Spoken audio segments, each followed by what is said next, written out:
የአፋር ክልላዊ መንግስት ህወሓት በ6 መንደሮች ላይ ወረራ ፈጽሞብኛል ሲል ከሰሰ። በግፍ የታሰሩ አማራዎች በትናንትናው ዕለት ፍርድ ቤት ቀረቡ።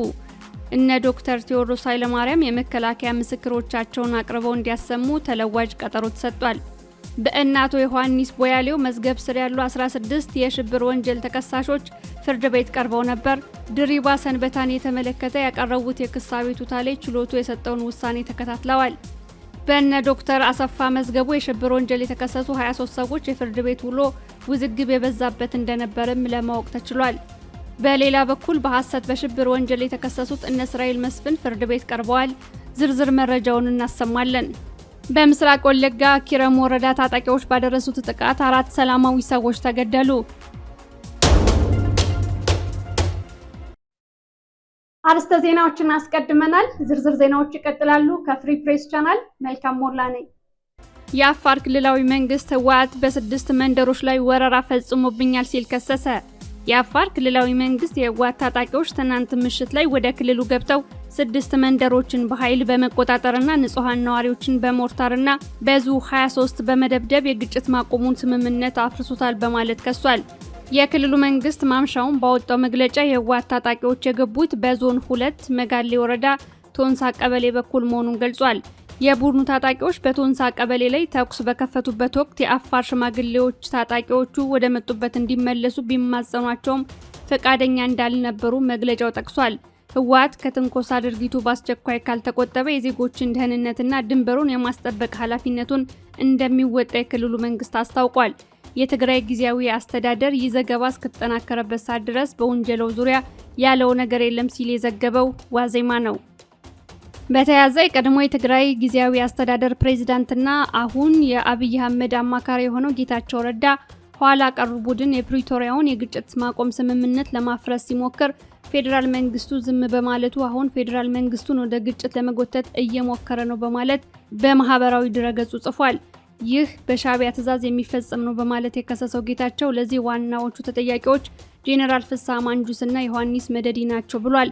ቡድኑ ወደ አፋር የሚወስደውን መንገድ በመዝጋት የአፋርን ህዝብ በመደራደሪያነት የመጠቀም ፍላጎት እንዳለው ጌታቸው ገልጿል። በተመሳሳይ ሰሞኑን ብርሃኑ ጁላ በሰሜን ኢትዮጵያ በኩል ዳግም ጦርነት ለመክፈት ዝግጅት እንዳላቸው የሚያሳብቅ ንግግር ሲናገር መሰንበቱ ይታወሳል። ከዚህ ጋር በተያያዘ የኤርትራው ፕሬዝዳንት ኢሳያስ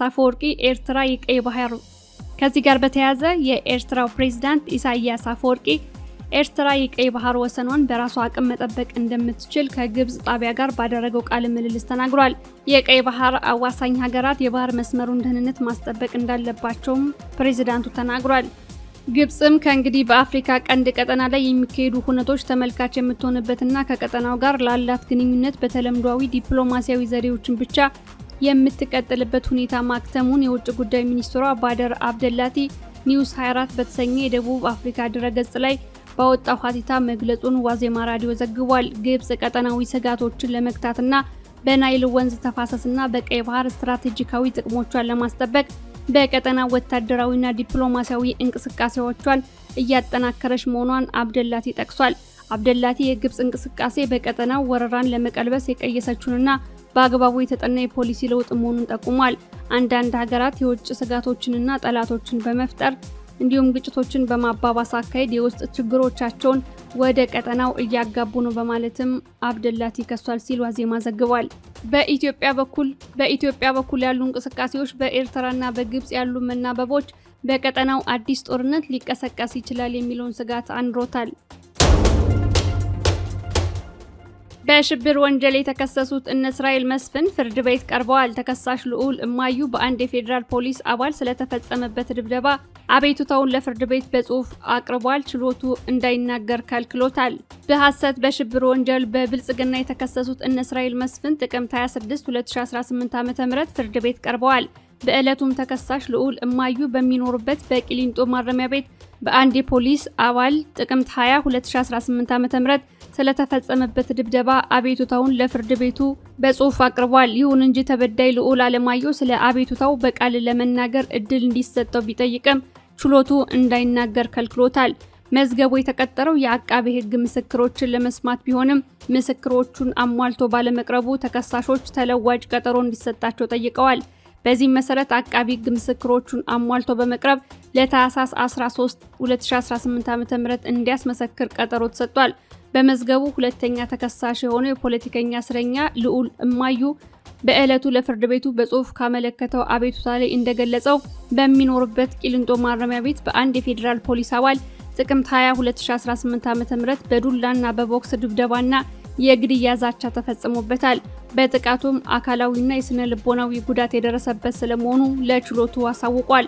ጥቅምት 25 2018 ዓ.ም በተጻፈ በዚሁ ደብዳቤውም ስለደረሰበት ድብደባ የኢትዮጵያ ሰብአዊ መብቶች ኮሚሽንና የቂሊንጦ ማረሚያ ቤት ኃላፊዎች ተገቢ ማጣራት እንዲያደርጉ ፍርድ ቤቱ ትዕዛዝ እንዲሰጥለት ነው የጠየቀው። የወንጀል ድርጊት የፈጸመው አባልም ተይዞ በሕግ ፊት ቀርቦ እንዲጠየቅለት ነው ተበዳዩ ያመለከተው። ልዑል ጥቅምት 21 2018 ዓ.ም በተጻፈ ማመልከቻውም ለቂሊንጦ ማረሚያ ቤት አስተዳደር የደረሰበትን ጥቃት አሳውቆ ፍትህ እንዲሰጠው መጠየቁም ተመላክቷል። የቂሊንጦ ማረሚያ ቤት በተለይም ከነሐሴ 2017 ዓ.ም ጀምሮ ከሕግ ውጭ በፌዴራል ፖሊስ እየተጠበቀ ነው። በሕግ እስረኞችና በቤተሰቦቻቸው ላይም ከማረሚያ ቤቱ አባላት ጋር በመሆን ሰብአዊነት የጎደለው ፍተሻ እያካሄዱ ነው። እስረኞች በሌሊት ይፈተሻሉ። በተለይም ጥቅምት 18 2018 ዓ.ም በእነ አቶ ዮሐንስ ቦያሌው መዝገብ ተከሳሾች እንዲሁም ከችሎቱም ጭምር ለቀረበው ጥያቄ ኢንስፔክተር ድሪባ ሰንበታ አምኖ ምላሽ መስጠቱ ታውቋል። ይኸውም ከፌዴራል ፖሊስ ጋር በፍተሻና በእጀባ አብረው እንዲሰሩ የቃል አቅጣጫ ከበላይ እንደተሰጣቸው ጠቅሶ በፌዴራል ፖሊስ ችግር ከተፈጠረ ማረሚያ ቤቱ ኃላፊነቱን ይወስዳል ማለቱ ይታወሳል። በእነ ዶክተር ወንዶሰን አሰፋ መዝገብ በሽብር ወንጀል የተከሰሱ 23 ሰዎች ጥቅምት 26 2018 ዓ.ም በፌዴራል ከፍተኛ ፍርድ ቤት የነበራቸው ውሎ ውዝግብ የሞላበት እንደነበር ተገልጿል። መዝገቡ የተቀጠረው አቃቢ ሕግ የተከሳሾቹን ስልክ እንዲጠልፍ ያደረኩት በፍርድ ቤት ትዕዛዝ ስለመሆኑ ደብዳቤ አመጣለሁ በማለት በጠየቀው መሰረት ምላሹን ለመጠባበቅ የተሰጠ ነበር። በዕለቱም አቃቢ ሕግ ለማ ቱጃር በተባለ መዝገብ የተከሳሾች ስልክ ቁጥር እንዲጠለፍ በሚል ከፍርድ ቤት ስለማስፈቀዱ የሚገልጽ ደብዳቤ ለፍርድ ቤቱ አስረክቧል። ይሁን እንጂ ተከሳሾችና ጠበቆቻቸው ካሁን ቀደም ጠፍቷል በተባለውና ይህን ተከትሎም የድምጽ ማስረጃ ባለመቅረቡ አንድ ሰው ነፃ የተለቀቀ መሆኑ እየታወቀ ጠፍቷል የተባለው የለማ መዝገብ እንደ አዲስ ተደራጅቶ ሊሆን ስለሚችል መዝገቡ ይቅረብልን በማለት መጠየቃቸው አቃቢ ሕግን ብቻ ሳይሆን ዳኞችንም ጭምር አላስደሰተም። ይህ የሆነው በሕግ ቋንቋ አገዛዙ የሄደበትን ማጭበርበር ስለሚገነዘቡ ነው ተብሏል። ፍርድ ቤቱ ግን በተለያየ መዝገብና ዝርዝር ስማቸው ስለመምጣቱ ከመግለጽ ያለፈ ጠበቆቹም ሆነ ተከሳሾችን ለማዳመጥ አልፈለገም። መታፈን የለብንም በማለት እጃቸውን ቢወጡም እንዳይናገሩ ከልክሏቸዋል። የህሊና እስረኞችና ጠበቆች የስልክ ጠለፋው የተፈቀደበት ደብዳቤ ኮፒ ተደርጎ እንዲሰጣቸው በመሃል ቢጠይቁም አቃቢ ሕግ በመዝገቡ የሌሉና ገና ያልተያዙ ሰዎች ስም ዝርዝር ስለተካተተበት ለሚስጥራዊነቱ ሲባል ሊሰጣቸው አይገባም በማለቱ አልተፈቀደም። በተለይም ጠበቃ ቤተ ማርያም አለማየሁን፣ ጠበቃ ሰለሞን ገዛኸኝን፣ ከህሊና እስረኞችም ጠበቃና የህግ ባለሙያ አለልኝ ምረቱ፣ ዶክተር ሲሳይ አውግቾና ጋዜጠኛ ዳዊት በጋሻው እንዳይናገሩ ሲከለከሉ ነበር። ዶክተር ሲሳይ በመሃል ገብቶ የጠፋ መዝገብ እንደ አዲስ ተደራጅቶ የመጣባቸው ስለመሆኑ በመጥቀስ ትክክል አለመሆኑን በመግለጽ ኮፒ እንዲሰጣቸው ጠይቋል።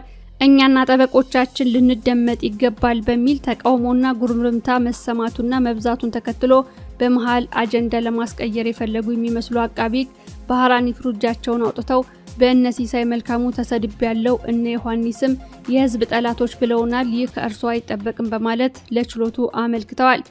ሲሳይ መልካሙ ውሸት ነው ሲል አስተባብሏል። ዮሐንስ ቦያሌው ደግሞ ለምናገረው ነገር ሙሉ ኃላፊነት ወስዳለሁ፣ አዎ አሁንም የህዝብ ጠላቶች ናችሁ ሲል ፈጣን ምላሽ ሰጥቷል።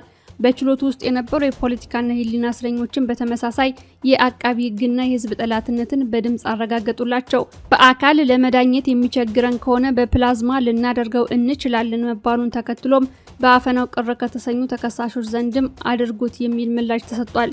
ጋዜጠኛ ዳዊት በጋሻው እጅ አውጥቶ እንድንናገር እድል ይሰጠን በማለቱ እጅ አውጥቶ ፍርድ ቤቱን መጠየቅ ረብሻ ነው ወይ? ሞት የሚያስፈርድ ክስ ነው ወይ?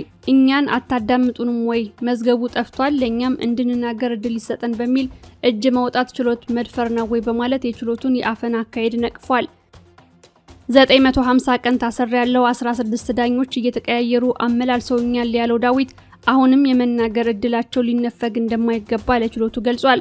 የአቃቢ ሕግ ምስክር የብይን ቀጠሮን በተመለከተ ተከሳሾች 2 ዓመት ከ7 ወራት በላይ በግፍ ያለ ፍትህ የታሰሩ መሆኑ ተጠቅሶ አጭር ቀጠሮ እንዲሰጣቸው ቢጠይቁም ፍርድ ቤቱ ለህዳር 26 2018 ዓ.ም ቀጠሮ ሰጥቷል። በውዝግብ የተጀመረው ችሎቱም ውዝግብ በዝቶበት ከዋለ በኋላ ፍጻሜውም በውዝግብ ተጠናቋል። በእነ ዮሐንስ ቦያሌው መዝገብ በሐሰት የተከሰሱ 16 ተከሳሾች ፍርድ ቤት ቀርበው ቂሊንጦ ማረሚያ ቤትንና የጥበቃና የደህንነት ኃላፊው ኢንስፔክተር ድሪባ ሰንበታን በተመለከተ ባቀረቡት የክስ አቤቱታ ላይ ችሎቱ የሰጠውን ውሳኔ ተከታትለዋል። መዝገቡ የተቀጠረው ፍርድ ቤቱ ቀደም ሲል የሥራ አያያዝን በተመለከተ የቀረበለትን አቤቱታ መርምሮ ተገቢ ነው ያለውን ብይን እንዲሰጥ ነበር። ስለሆነም ያገዛዙ ፍርድ ቤት የሚከተለውን ብሏል። በተለይም በነ አቶ ዮሐንስ ቦያሌው፣ በነ አቶ ክርስቲያን ታደለ፣ በነ ዶክተር ካሳ ተሻገር፣ በነ መርጌታ በላይ አዳሙ፣ በነ ዶክተር ወንዶሶን አሰፋና ሌሎችም ከኢንስፔክተር ድሪባና ከተቋሙ አንጻር ያቀረቧቸው አቤቱታዎች በአስቸኳይ ምላሽ እንዲሰጣቸው አዟል። ፌዴራል ፖሊስ እንዲያጣራ ከታዘዘው በተጨማሪ በአጭሩ ኢንስፔክተር ድሪባም ሆነ ማረሚያ ቤቱ የፍርድ ቤትና የሕክምና ትዕዛዝን እንዲያከብር፣ ሕክምና የሚያስፈልጋቸውን እስረኞች የቀጠሮ ጊዜ ሳይጠብቅ በአስቸኳይ እንዲያሳክማቸው፣ ከቤተሰብ ጥየቃና ከፍተሻ ጋር በተያያዘም ሁሉም ነገር ሰብአዊ ክብርን ያከበረ እንዲሆን፣ ካሁን በኋላም ጥቃቅን ነገሮች ሁሉ ወደ ፍርድ ቤት ከመምጣታቸው በፊት ማረሚያ ቤቱ መፍትሄ እንዲሰጥባቸው የሚሉ ውሳኔዎች ተሰጥተዋል። ውሳኔውን ተከትሎ አቶ ዮሐንስ ቦያሌው ፍርድ ቤቱ ከዚህ ቀደም ለማረሚያ ቤቱ የሰጠው ትዕዛዝ እንዲፈጸም ሲጠይቅ፣ አቶ ክርስቲያን ታደለ በበኩሉ አቤቱታ ካቀረብን በኋላ አሁንም የወንጀል ድርጊቱ እንደቀጠለ ነው ሲል ተናግሯል። በተለይም ፍተሻ ላይ የምትቀመጠው ሳጅን ብርቱካን አያኖ የተባለች አባል ሄዳችሁ ከዳኛ ፊት ከሳችሁናል ላሉ እስኪ ዳኞች ይምጡና ምግቡን ያስገቡላችሁ፣ ይምጡና ፍተሻውን ይስሩላችሁ፣ የትም ብትሄዱ ምንም አታምጡ፣ በሁሉም ቦታ ያለነው እኛው ነን በማለት ከቀደመው የቀጠለ የወንጀል ድርጊት እየፈጸመችብን ትገኛለች ሲል ክርስቲያን ታደለ አቤቱታ አቅርቧል። ከዚሁ ጋር በተያያዘም በማረሚያ ቤቶቹ እየተፈጸሙ ላሉ የህግ ጥሰቶችና የወንጀል ድርጊቶች ዋነኛ ተጠያቂው ኮሚሽነር ተክሎ የተባለ የፌዴራል ማረሚያ ቤቶች ኮሚሽን የጥበቃና ደህንነት ኃላፊ መሆኑ ተመላክቷል። በእነ ዶክተር ቴዎድሮስ ኃይለማርያም የመከላከያ ምስክሮቻቸውን አቅርበው እንዲያሰሙ ተለዋጭ ቀጠሮ ተሰጥቷል። ማረሚያ ቤቱ አቃቢ ህግ ከክሱ ጋር ያያያዘውን የድምጽ ማስረጃ ተከሳሾች እንዲሰሙት ምቹ ሁኔታ ባለመፍጠሩ ዳግም ትዕዛዝ ተጠይቋል። በእነ ዶክተር ቴዎድሮስ ኃይለማርያም በሽብር ወንጀል የተከሰሱ የፖለቲካና የህሊና እስረኞች የመከላከያ ምስክሮቻቸውን አቅርበው እንዲያሰሙ በሚል ተለዋጭ ቀጠሮ ተሰጥቷል። ማረሚያ ቤቱ አቃቢ ህግ ከክሱ ጋር ያያያዘውን የድምጽ ማስረጃ ተከሳሾች እንዲሰሙት ምቹ ሁኔታ ባለመፈጠሩ ዳግም ትዕዛዝ እንዲሰጥበት ተጠይቋል። የህሊና እስረኞቹ ዶክተር ቴዎድሮስ ኃይለማርያም፣ ብርሃኑ ስለሺ ከበደ፣ እስክንድር ሽፈራው ትርፌ፣ ህይወት አለማየሁና አሮን ትርፌ ወልደመድን ናቸው። ጥቅምት 26 2018 ዓ.ም በትናንትናው ዕለት በፌዴራል ከፍተኛ ፍርድ ቤት ልደታ ምድብ ችሎት ተገኝተዋል። መዝገቡ የተቀጠረውም የህሊና እስረኞቹ የመከላከያ ምስክሮቻቸውን አቅርበው እንዲያሰሙ በሚል ቢሆንም ምክንያት ጠቅሰው ምስክሮቹን ለማቅረብ አለመቻላቸውን አስረድተዋል። ዶክተር ቴዎድሮስ ኃይለማርያም እንደገለጸው የቂሊንጦ ማረሚያ ቤት የፍርድ ቤቱን ትዕዛዝ ባለመፈጸሙ አቃቢ ህግ በክሱ ላይ ያያያዘውን የድምጽ ማስረጃ ለማዳመጥና ከቀረበው ማስረጃ ተነስተው ምስክሮችን በወቅቱ ለማዘጋጀት አልቻሉም። በመሆኑም ፍርድ ቤቱ ችግሩን ተረድቶ ለቂሊንጦ ማረሚያ ቤት ትዕዛዝ እንዲሰጥላቸውና ተፈጻሚነቱን እንዲያረጋግጥላቸው ጠይቋል። አቃቢ ህግ በበኩሉ ተከሳሾች በተሰጣቸው 3 ቀጠሮች ምስክሮቻቸውን ለማቅረብ አልቻሉም። ስለዚህ መከላከል መብታቸውን ለመጠቀም እንዳልፈለጉ ተደርጎ ሂደቱ ታልፎ ብይን ይሰጥልኝ ሲል ፍርድ ቤቱን ጠይቋል። በቂ ምክንያት ሳያቀርቡ ለአራተኛ ጊዜ ለመከላከያ ምስክር ሊያስቀጥሩ አይገባም ሲልም ተከራክሯል። ከህሊና እስረኞች ጠበቆች መካከል አንዱ የሆነው ጠበቃ ቤተ ማርያም አለማየሁ በበኩሉ የደህንነት ችግር የሚያጋጥማቸው የአቃቢ ህግ ምስክሮች ብቻ አይደሉም የተከሳሽ ምስክሮች ጭምር እንጂ በማለት የተከሳሾቹ አንዳንድ ምስክሮች ተመሳሳይ ችግር ስለገጠማቸው መሆኑ ታሳቢ እንዲደረግ ጠቁሟል። ዶክተር ቴዎድሮስ በበኩሉ አቃቢ ህግ ምስክሮችን ለማቅረብ እንዳልፈለገ በማስመሰል ጠቅሶ ችግሩን ከማረሚያ ቤቱ ይልቅ የተከሳሾቹ ማድረጉ ልክ አለመሆኑን በማስረዳት ተቃውሟል። ቀደም ሲል በፍርድ ቤቱ የተሰጠው ትዕዛዝ በማረሚያ ቤቱ በኩል ተፈጻሚ ያለመደረጉን በመገንዘብ አሁንም ችሎቱ ትዕዛዝ በመስጠት ተፈጻሚነቱን እንዲያረጋግጥ ጠይቋል። የግራ ቀኙን የክርክር ሀሳብ ያደመጠው ችሎቱም ለመጨረሻ በማለት ተከሳሾቹ አሉን ያሏቸውን የመከላከያ ምስክሮች ቀርበው እንዲያስመሰክሩ ቀጠሮ ሰጥቷል። በተመሳሳይ በቅርቡ በሽብር ወንጀል ተከሰው ወደ ማረሚያ ቤቱ የወረዱት እነ ልዑል ሰውነት እና እነ ሁሴን ሽኩር አህመድ ሁለት ሰዎች ፍርድ ቤት ቀርበው ነበር። እነ ልዑል ሰውነት የዋስትና ክርክር ለማድረግ በይደር የተቀጠሩ ሲሆን እነ ሁሴን ሽክሩ ደግሞ ለህዳር 2 2018 ዓ.ም ተለዋጭ ቀጠሮ ተሰጥቷቸዋል። በኢትዮጵያና በሱዳን ድንበር ዙሪያ በምትገኘው መተማ ዮሐንስ ወረዳ ላይ በተደረገ ውጊያ 27 የአገዛዙ ወታደሮች ሲሞቱ ከ35 በላይ የሚሆኑት ቆስለዋል። ውጊያው የጦር ጠበብት በሆኑ የፋኖ አዋጊዎች የተመራ ሲሆን ከ3 ሰዓት ባልዘለቀ ጊዜ ነው በጸረ አማራው ብልጽግና ቡድን ኃይል ላይ ከባድ የሆነ ኪሳራ ማድረስ የተቻለው። በሰሜን አማራ ቀጠና መነሻውን ከማሰሮ ደንበያ አድርጎ በኢትዮጵያና በሱዳን ድንበር ዙሪያ ወደምትገኘው መተማ ዮሐንስ ወረዳ እየተንቀሳቀሰ የነበረው ጸረ አማራው አገዛዝ ድንገታዊ ጥቃት በፋኖ ተከፍቶበት ከባድ የሆነ የሰብአዊና ቁሳዊ ኪሳራ መከናነቡን መረብ ሚዲያ ዘግቧል። ውጊያው የተካሄደው በመተማ ዮሐንስ ወረዳ ልዩ ስሙ ታጎር ተብሎ በሚጠራው አካባቢ ላይ ሲሆን በዚህም በርካታ ያገዛዙ ወታደሮች ሙትና ቁስለኛ ሆነዋል። ተጋድሎውን የፈጸሙት በአፋባ ሰሜን አማራ ቀጠና በላይ ዘለቀ እዝ መይሳው ካሳኮር አጣና ዋሴ ክፍለ ጦር ስር ከሚገኘው በአባየ ብርጌድና ከደጃዝማች ኮር አርበኞች ክፍለ ጦር ስር ከሚገኘው በላይ ዘለቀ ብርጌድ የተውጣጡ ጥምር የፋኖ ኃይሎች ናቸው። ዘገባው የመረብ ነው። በምስራቅ ወለጋ ኪረም ወረዳ ታጣቂዎች ባደረሱት ጥቃት 4 ሰላማዊ ሰዎች ተገደሉ። በምስራቅ ወለጋ ዞን ኪረም ወረዳ በደረሰ የታጣቂዎች ጥቃት 4 ሰላማዊ ሰዎች ተገድለዋል፣ ሌሎች 4 ቆስለዋል። ነዋሪዎቹ እንዳሉት ከጥቃቱ በተጨማሪ ታጣቂዎቹ በርካታ የቆሙ እንስሳትን ዘርፈዋል። ስለ ሁኔታው ለዶቼ ቬለ አስተያየታቸውን የሰጡ የአገዛዙ የጸጥታ ኃይሎች ሊከላከሉልን አልቻሉም ብለዋል። በምስራቅ ወለጋ ኪረም ወረዳ ለዓመታት የዘለቀው በአማራዎች ላይ ያተኮረው የዘር ማጥፋት አሁንም ቀጥሏል። በተለይም በወረዳው የአባይ ሸለቆ አዋሳኝ በሆነችው የዋስቲ ቀበሌ በደረሰ የታጣቂዎች ጥቃት 4 ሰዎች ተገድለዋል። ከጥቃቱ በፊት የመንግስት የጸጥታ ኃይሎች የቀበሌውን ነዋሪ ትጥቅ አስፈትተው መውሰዳቸው ተገልጿል። የመንግስት የጸጥታ ኃይሎች ከአማራ ነዋሪዎች ትጥቅ ሰብስበው ከሄዱ በኋላ በጫካ ያለው የመንግስት ታጣቂ በመምጣት ጥቃቱን ፈጽሟል።